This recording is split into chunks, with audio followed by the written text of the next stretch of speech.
Hi guys, welcome back. Today's episode is all about the power of having those uncomfortable conversations, and this is a huge one. We've had conversations together, and then also the conversation behind the conversation. I would say the past 2 to 3 years, it's been the topic that we've had this talk of the importance of that when it comes to relationships. Yeah, definitely. It plays out in our work, which we'll get into that, but definitely on a relationship basis, if you have a husband or wife or a partner or somebody that you live with, I think that's huge. Like you said, over the years, we've really focused on whenever we're annoyed with each other and you could feel like there's tension, that's the sign that it's like, okay, we need to talk about something. And half the time, looking back, at first, I don't even realize what it is. At first, I'm like, what's annoying me? And then we'll sit down at our table and we'll start talking. And an hour later, after we work it out, it's like, I remember saying, I feel so much lighter now. Like, I feel better. I'm not annoyed with you anymore. And I think that's huge. That's been a huge thing that's really helped us grow together and communicate better. Definitely, because it's easy if you go through your life and you're not even knowing and asking the questions, why am I annoyed? And it could be your partner, it could be friendships, it could be, people you work with, that getting these conversations out is going to free up some space. Because what happens is if you don't have those conversations, and I've seen it happen to me personally, what happens is it builds up over time, and then there's some sort of drastic cutoff, with friendships or anything like that. So if you're not speaking up, that is really hindering what's supposed to happen, and then it becomes even more drastic instead of just having the simple conversation. Yeah, and definitely. It could be asking questions too, like, hey, is something going on? Is something bothering you? Is there something coming up that you want to share with me? Is something at the root of why you're acting this way? Yeah, that's a huge thing. If you don't have these uncomfortable conversations, you start to have resentment inside of yourself. Yeah. And it starts to build up and it compounds over time, and it creates anxiety within your own body first. But then with that individual person, whoever you're not having the conversation with, you start to have resentment towards them. And there's a lot of people out there to where they're like this. It's like on the outside, it seems like they're being real. But then if you look at their life, you're like, wait, why do they keep having different friends? And why do they have to keep cutting off people? And you analyze it a little more. Well, it's because they're not having those conversations. They're not saying exactly how they feel. And, I've done this too over the years. I used to be such a huge people pleaser, and it still comes back and it tries to come up in my life because I've always wanted everyone to like me and all of this. And the people pleaser in me, it would stop me from controversy. I read a study one time, I forget exactly what the percentage was, but it was a majority of people avoid conflict. They avoid controversy. So they just pile it up inside of themselves and they just swallow their words. Yes. And this is the thing. When it comes to people that say, I hate conflict, they're actually the most dangerous people to be around. Literally. And that's a very strong statement for me to say. But before me and you have this conversation, I just want to talk to the people, to you listening, that the most dangerous person that you can be in a relationship, whether it's romantic or friendship, coworkers, is the person that is afraid of controversy. Because those are the people that are not willing to have the conversations, and they think a conversation is controversial. And it's not. It's communicating feelings. And this has been a huge eye-opening thing for me the past 3 years. I've noticed it show up in my life where I was being very blunt and hey, this is what I'm feeling, or this is what I'm noticing. And I was the speaker. And there might have been one person that spoke up and shared, I agree. But then as a whole, they didn't say it to the other people. So it made it seem like I was the one speaking the truth and I was the bad guy by saying it. And they thought that they were keeping the peace, but they were starting a war in themselves. They were starting a war in the group just by not speaking up. And it causes a lot of confusion when it comes to relationships. But it made me see a part of myself that has come out over the years in the past where I would maybe be like you were sharing, like the people pleaser, like maybe I shouldn't say anything because it will ruffle feathers, you know? So seeing these mirrors put up in my face of these different situations that have come up over the past 3 years when I was speaking my truth was like, wow, I don't want to go down that road again of not speaking up. Because for me, speaking up is speaking up in integrity. And it depends how you do it, you know? Speaking up and sharing honestly, it can be very powerful, and it doesn't have to be loud. It doesn't have to be, aggressive. It's just sharing truth. And that's your job, like for you to think like, who do I want to be in this world? Do I want to share truth, or do I want to hold back and kind of keep it bottled up? Because it will build up as resentment over time. That's what happens. And then, relationships are confused. Like, wait, why all of a sudden do you not want to speak? What is happening? And it's like all these stories that were created without asking those questions. Assuming. So for me, I'm a questioner. Like, hey, I'm noticing something different.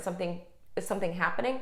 I can't pull things out of people, but I can do my part and ask the questions, or I can do my part by sharing. So something to think about. Do you have dangerous people in your life that are afraid of controversial conversations? And I'm saying controversial because that's the term, that I'm afraid of controversy, but really I'm afraid of having the deep conversations. It's not necessarily controversial conversations. It's I'm afraid of speaking about my feelings. And are you one of those people, or have you been? We all have at some point. So think about that too. Yeah, and definitely. And here, just to prove it real quick, think about who are my friends, who are my people that I'm closest to. Yeah. And you'll realize that those same people are the ones that you had fights with over the years, or the ones that you are voicing how you feel, that you can be yourself in front of them. And this isn't about like being a drama queen all the time. If you're a drama queen or drama king, that's what you are. It's not about that. It's just about like when you feel that tension build up, or like you were saying, if you feel something's off, you're like, wait, instead of assuming and making up these stories, because our mind does that, it'll make up a million stories and it seems real because that's the power of how the brain works. It's like whatever we believe, and if you keep telling that same story over and over, it starts to seem real to you. But instead of allowing that to go down, just ask a question. Just be like, and another thing too is the people and the times that I did explode on people is whenever I held things in. Yeah. It's whenever I would hold things in. And that's another common thread to this too, is like if you are the type of person to where you are holding things in, it's a ticking time bomb, and eventually it will come out, and it won't come out effectively. But if you practice over the days, over the weeks, over the years, like especially in a romantic relationship, someone you're living with, speaking about it before it builds, it actually becomes a lot easier. Oh yeah, it's actually way easier to go through. We call each other out all the time, like all the time. It always happens, and I don't know if that happened at the beginning, like where we would call each other out because we weren't maybe aware of things in the same way. Yeah.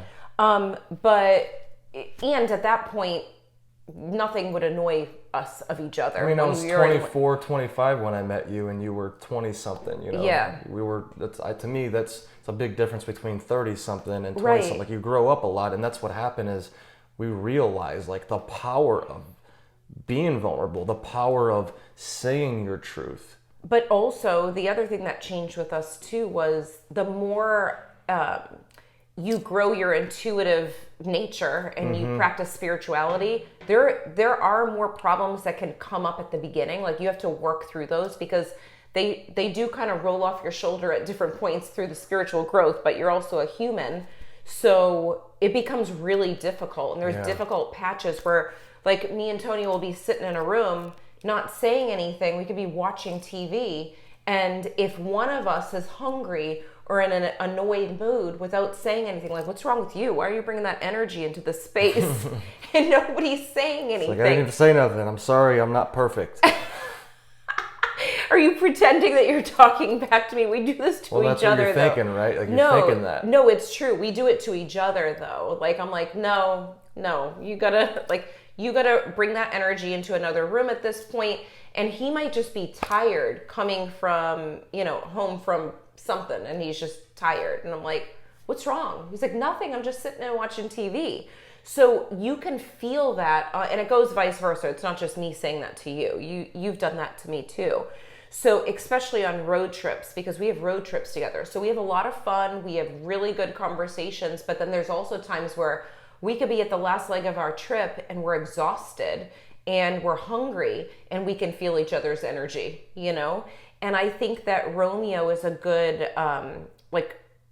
thermometer for us, because if for some reason one of us isn't in that good energetic state, he'll literally get up and walk away. He goes towards the light, or the thing that's the lightest. He's like, whatever feels lighter, I'm going towards. He'll sit on that person's lap, or he'll go to another room and he'll just he'll leave. We're like, okay. So if we're not speaking up and saying something that we're feeling, Romeo will walk and do his thing, and we can kind of be aware. But I feel like we're really good at being aware. Yeah, definitely. And you brought up a good point with, it's new levels, new devils. Yes. Right? It's like, as you start to increase your intuition, well, now all of a sudden, you start to become more aware how everybody's feeling towards you all the time. That can make somebody go crazy. Yeah. Right? And it will make you want to say something all the time too, which I wouldn't suggest doing that, because then you're going to be saying shit all the time, because everybody, we're all human. So it's like, someone's going to be sending you negative vibes, even if it's your best friend, at some point or another. And it's up to you to figure out when to say something. I think the only way to learn this is to experience it, to keep practicing it, and you'll feel what feels right to you. But I think that's a huge point to talk about, is the more that you become spiritual or whatever, you raise your level of awareness, your intuition increases. Well, now you have this new awareness. And before, at the beginning, when I started this journey of increasing my self-awareness, and I wasn't even aware of those terms, I was thinking, oh, it's going to get easier as I do this, which in a lot of ways it does, but I didn't anticipate that it's actually going to get harder in ways too. And you have to be willing to go through that and figure that out and create new boundaries around that for yourself, for other people. So I think that's a huge point to talk about too. Yeah, new expectations, because this is something that's going to come up naturally. The other thing is, as you start to see your own stuff, That's in the process thing, right? too. Yeah. It's all of a sudden you're like, oh shoot, I was doing that for years, and now it's coming up, and there's a mirror of these people around me that are doing things that I don't like. I'm past, you think in your head, I'm past that point. I'm speaking up, I'm sharing my truth, I'm putting myself out there and sharing it like this. And then when you have the opposite come to you and you start to see yourself from a different point, another phase that you were in, or part of that still lingering. You start to see some of your blind spots that are no longer blind spots now. Yeah. And you're like, damn, I suck again. That's how you feel at first. Human. You're like, whoa, I'm a human. I have more stuff that I wasn't aware about. I thought that I was working on all this. And it's accepting that that's a human part of you. And it's always going to be that way. Even when you're 70 years old, 80, 90, 100, there's always going to be something that comes out that we could always level up in. Exactly. That goes to our infinite potential. So it's actually a beautiful thing. It's like that. It's because we have infinite potential. It's true. We do. Now, the other thing that I want to bring up that's on the other side of this is, I want you to think about the people in your life right now, and think about who are the people that I've noticed have had passive aggressive comments towards me. Maybe it was a joke, I'm putting in quotes. And my grandma always says, it's never a joke. There's always truth to it. She always says that. Nobody's ever just joking. There's always some truth to that. So I want you to think about that. And have you been one of those people that had this thing in you, this edge that came out, and you said a little dig or a passive aggressive comment, and you're like, oh, it's just a joke. Ineffective communication. It's because you're not communicating fully. That's your way to get that piece that you want to share that you can't do in a courageous way. It's that easy dig to come out and do a passive aggressive comment. And I've noticed that I'm so aware of this, that I see it clearly, and I'm also aware of the beautiful things in different relationships too, but I'm very aware. And, when you call out and say, wait, what'd you mean by that? all of a sudden there's like a frozen sense of like, oh my gosh. That's a perfect question to ask with that. Like, Instead of wait, like what do you- reacting with it, just like, wait, what do you mean by that? So I had a situation with someone that was like in a group, and it was a spiritual group, and we were talking about the internet, and someone said, Lindsay, I will say, like, you walk your talk, whatever you post. And the other person said, oh yeah, social media, like, I'm sure. I'm like, I'm typing while I'm in the bathroom. Yeah. And there was like this dig about, I'm typing when I'm walking up the stairs right after. And I didn't like that feeling. I felt it like in my being. You felt it that was I was towards judged. you. You felt it, right? It was It's definitely, like, without a doubt, towards me. You know. It was judged. And I'm like, wait, no, some people might think that, but no, that's not how it is. And I forget how the response came out, but I had to stop it in its tracks, because it was almost like, I don't like the word psychic attack, because I feel like it sounds so but that's what it was. dramatic to say psychic Spiritual attack. warfare. Spiritual warfare is more of the thing that I would say, because a psychic attack feels like it's like you have no control over it. Yeah. You do have control over everything, but I felt like it was like that spiritual warfare. Like I was getting put down by doing something, and they didn't feel comfortable. They felt like it was too much, and it was shown to me. And it was by words and by a quote, like a joke, and it wasn't. So you have to be on your toes with these things, because it's very important to know what you're surrounding yourself with, because you might think it's all jokes, but in actuality, it's not. It's a deeper thing. And if it's a friend, you want to say, wait a second, hold on 1 second. Like, what did you mean by that? And Right, and that's why that affected you too, is because it was someone that was closer to you at the time. This was years ago. Yes. But so some things like you let slide, and it's like, that person's not even worth it. But when it's someone that's Exactly. supposed to like love you and care about you, and they're doing like weird shit, that wakes you up. It does. And It really I does. just want to add context to it, because that's why it. No, that's true. Because like some things you let slide. You're not like, once again, you're not going to go and try to like battle everybody, because then you'll be battling all the time. There's always somebody that's going to be sending you energy. Right. And I feel like you have, like, just having this conversation too, I don't think it's necessarily a guy and girl thing. I'm not really quite sure, and maybe we can have a deeper conversation another time. But for me, I'm highly sensitive in the way that my feelings get hurt. If someone did that to you, you'd probably be like, screw that, like, whatever. Like, you would probably have like this strong edge, like it wouldn't affect you. Yeah. For me, Well, it stabbed me in the heart. I'll say it does affect me, But not I in the think same like way. with my friends, like context of being someone that's close to me at the time, I'm really good, and I've practiced over the years to where it's really easy. I am straight up with my friends. I'm like, wait, what do you mean? Like, let's Yeah. talk about this real quick. Like, I don't mind I am too, controversy. but I still get hurt. Well, no, I know, but it's like, I feel like what you were saying is like, I'm good at that to where it doesn't impact me as much, Yeah. is because I learned how to just speak up right away in that moment. And back then, this was years ago when you were going through that, is when you weren't as good at doing that. It was more like the people pleaser coming out in you. You're way better at it now. But it's like, I feel like if you just nip it in the butt right there, like there's been times with my friends over the years to where maybe they will say something that's, joking around or whatever, but I feel the energy of it and I don't like the energy of it.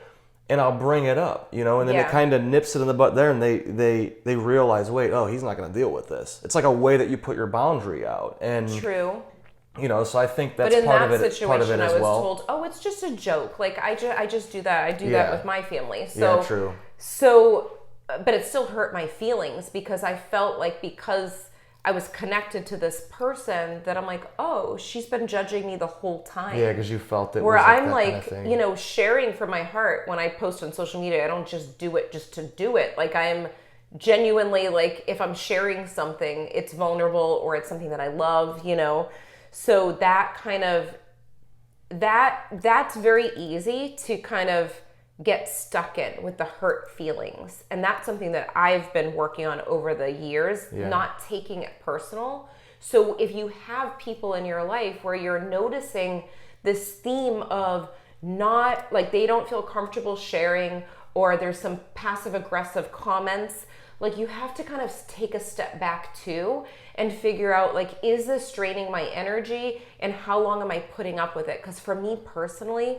I've noticed, and you've noticed with me, is I keep people in my life. Like, I never cut people off. Yeah. I don't.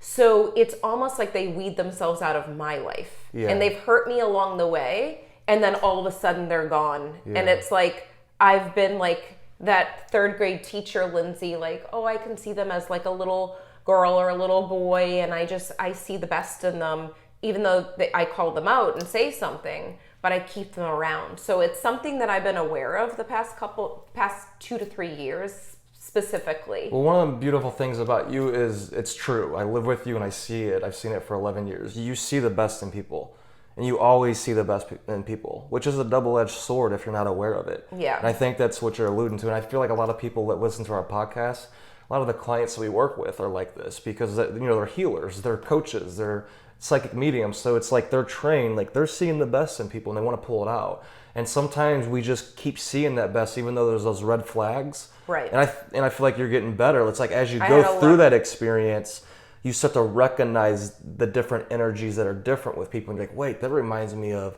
so-and-so who weeded themselves out, and they start to do these red flags. So you start to pick up on those red flags. And it's not to say like not to see the best in people anymore, but it's like also be realistic too. And that's what this is about, is uncomfortable conversations is about being realistic too. Some people think that if you share what you're struggling in or you share what you're upset with, then it's a weak person. Like you're using the law of attraction wrong because you're not focusing on the positive in us. It's like, no, we understand that in order to build a relationship and to go through that human side of ourselves, because we're all human too, it's part of the process. You have to go there. You don't got to do it all day long, but you have to at least enough go you'll there. Go crazy if you do. And talk about it and work it out, right? In any relationship. And I think that's what this is about. Exactly. And that piece that you just said is that's how I know now. Like I'll meet someone and I'm like, oh, I love this conversation. It feels really good. They might be like very charismatic and they're magnetic. Magnetic people don't mean that they're good people. Right. Okay? Like we all have good in us, but just so that with this conversation, you have to be aware. You can be magnetic, you could be charismatic, you could be cursing and think that people are real. That has nothing to do with anything. Just watch American Greed. Yeah, I know. Actually, what's that guy in Britain? I just watched this documentary, something Savile. It was a guy who was like a popular he the dating DJ. Guy? He was a he was a popular DJ and talk show host. I forget his name. I'm sure people will write in the comments.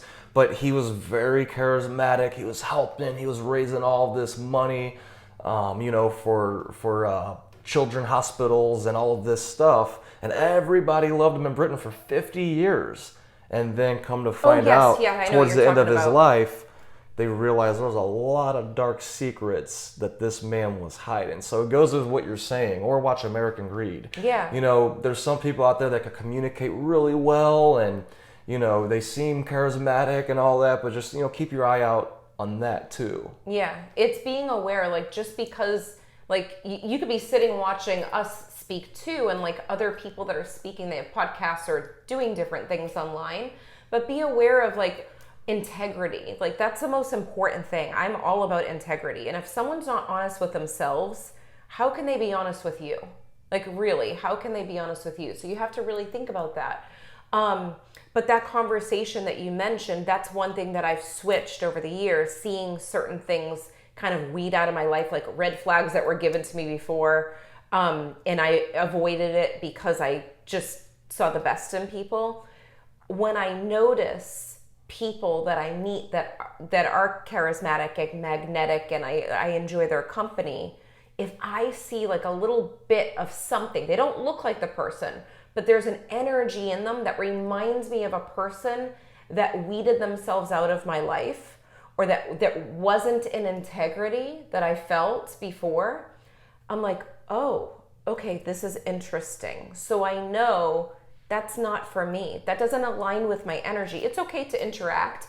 It's okay to have compassion and have a conversation, but it doesn't mean that they need to be in my bubble, my circle. because I really truly believe that you have to have people in your circle that are loving, supportive, and that you can have these honest conversations with.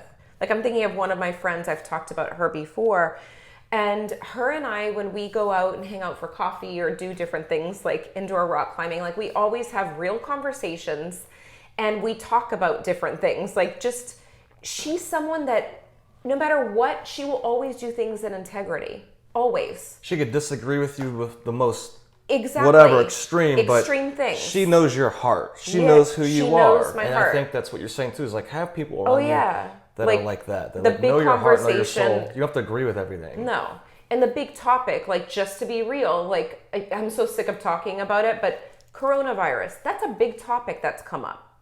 Me and her have had a conversation. We have totally two different views, but we have respect for each other and love for each other enough to have a conversation.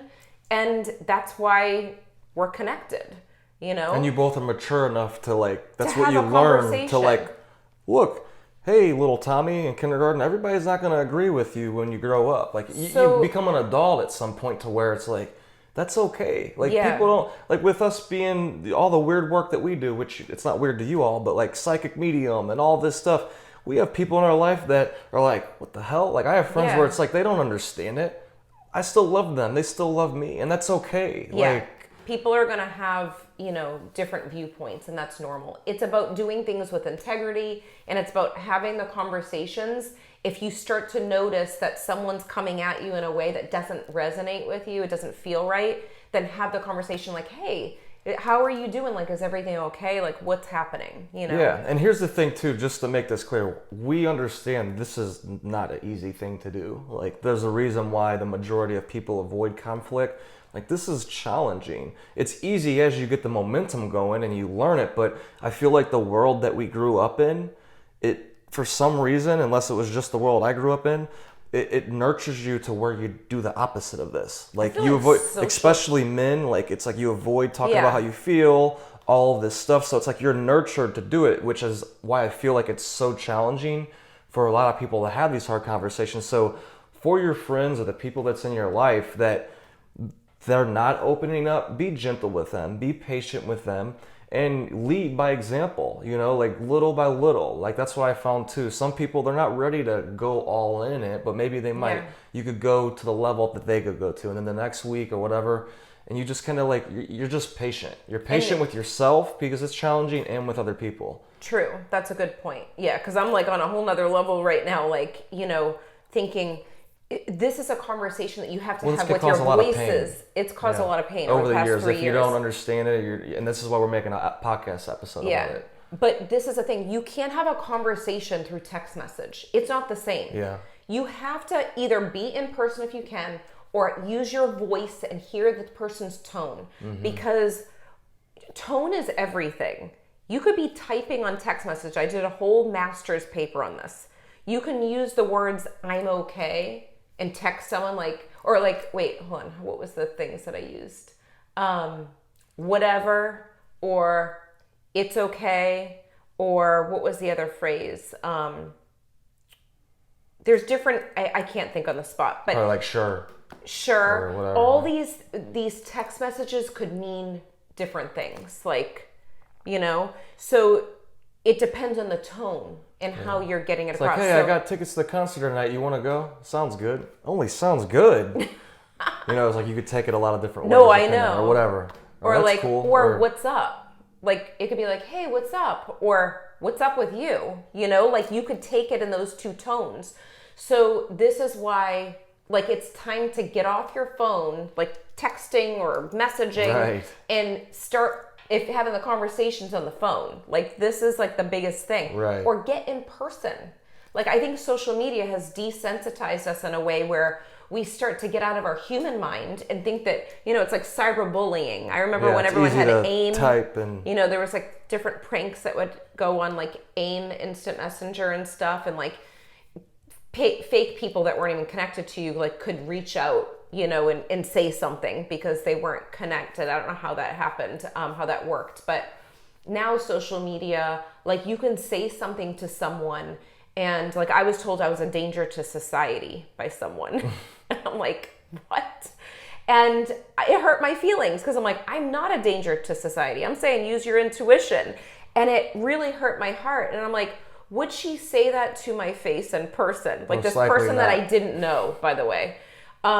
Would she say that to my face in person? Like, would it come out the same way? That aggressive feeling that came out. And of course, that's from from a text. Like, would that come out the same way? So like, let's not get desensitized by social media. Like, let's be aware of the conversations and have the real conversations instead of taking the easy way out and not, like blocking or ghosting. That's a common thing. If someone doesn't want to deal with confrontation, they ghost you. They just get rid of you. It's like no conversations. Like if you're close friends with them. If you don't know them, that's a whole different story, if you're like not following someone on social media. But like when it comes to like friendships, have the conversations. Yeah. And I feel like everybody listening to this episode or watching it, like they're empaths. They're just like you and I. Yeah. To where I think they get it. Like, because you crave as an empath, you crave real. Because you already sense everybody's emotions. Like you crave those deep conversations. Like it's hard to have shallow, surface level conversations. So I think they get it. I don't know about everyone though. Like empaths. I feel like with empaths over and over, I hear it, on the coaching calls and our masterminds, at our retreats, like our people we work with, the people that watch this and listen to it, like they crave those deep conversations. And that's what we're talking about too. It's why I love what I do with coaching. I love what we do with our retreats and our masterminds, because it's a safe space to like just be real, like what's going on inside, and there's no filters, and it's just there's something that's so freeing to that and so healing. Oh yeah, that's why I totally love what we do, and I'm so grateful for everyone that shows up, and they show up open-hearted because they want the change. They know that in order to go to that next space, they have to be willing to share, and that's why it's been so powerful, over the years with the groups that we've worked with. So the question that we want to leave you with is, are there any things left on the table for you that like you haven't shared? And think about right now. Think about something that's on your heart right now. Let's apply it to right now. Right now, as you're listening to this, whenever it is, what's on your heart and soul where you're like, oh, I'm thinking of this person. And it could be a handful of people to where it's like, I've been wanting to have this conversation for a week, for a year, for 10 years, for 20 years, for 30 years for some people. And it could be with family members, with friends, whoever it is.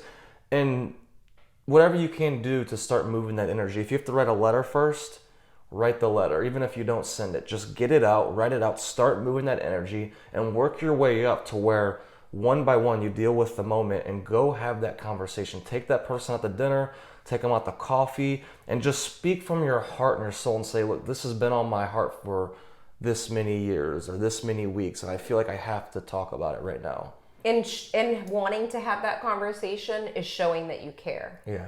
If you don't have the conversation, you're not caring about yourself and showing care and love to yourself, and you're not helping the other person either.